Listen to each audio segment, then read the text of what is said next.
Hello and welcome to this series of tutorials on how to create a WordPress website. We're going to be doing it from beginning to end, and in this tutorial we're going to be looking at wordpress.org and wordpress.com and how to choose the right host. If you're new to WordPress, you might get confused by wordpress.org and wordpress.com. Initially they seem very much like the same, but they are not the same. What wordpress.org is offering you is the content management system, which is free, while WordPress.com is really more of like a host where it's running the content management system behind the scene. So that's the main difference.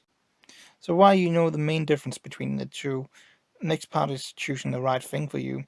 It's not really set in stone which one you should use, because it really depends on what your needs are. So WordPress.org is essentially a content management system which you can install on any host which is running on the right server. So you can imagine that this content management system then has been installed onto WordPress.com, and they have then expanded on it and created their own version of it.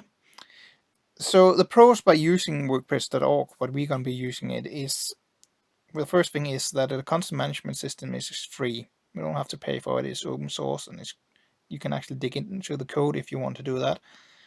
The next thing is, by doing it this way, by putting your own installation onto your remote host, you have full control over it. The only limitations will be by your host. I mean, you can go down the route of actually creating your own server as well, and then you have complete control over it.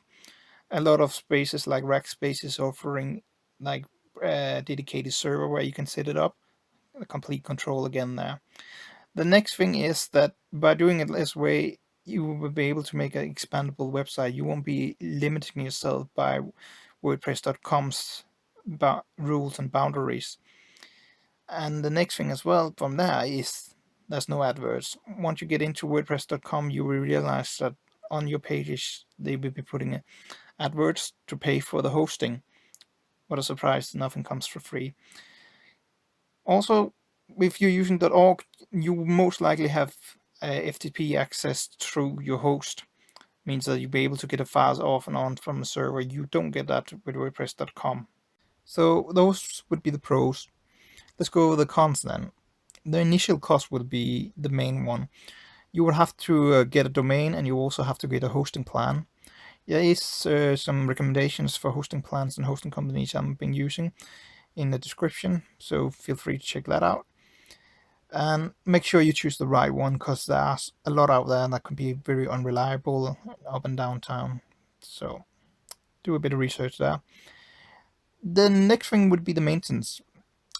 It's a bit because a lot of the stuff on WordPress.com will be handled by their engineers on that side. However, when you look at a remote host, they will have their own people taking care of the running of the servers and make sure the uptime of the server. So while there's a bit more that you have to take care of with the the .org website in terms of maintenance, it's not really that much. And then there's the fact that your site and your hosting is slightly more complicated than just going to WordPress.com. So let's have a look at WordPress.com. I've been mentioning this magical keyword free a few times now, so let's just go over what is actually free. When you go to WordPress.com, you can set up a site and you can get a subdomain. So it won't be your own domain, it will be a domain name, say Hintling.wordpress.com, it would basically be. So yes, you can have a site running there, but it won't be really a nice looking domain you will have there. You will have to buy that next to it, and you can go through a domain provider, or you can get it through WordPress.com.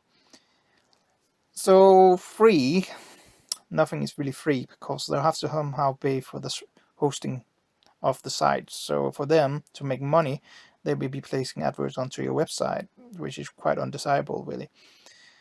Also, if you want to get certain features, you have to expand on your hosting plan with WordPress.com, which would then be, say, for example, you want a different theme, or you want to be able to edit it, you will have to pay for that. If you want more space, you will have to pay for that.